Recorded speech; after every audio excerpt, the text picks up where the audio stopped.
উপস্থিত Prima Martha গোমেজের সাথে তোমার কি বিবাহে মত আছে? হ্যাঁ আছে।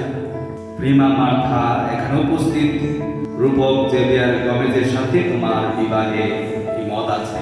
হ্যাঁ আছে।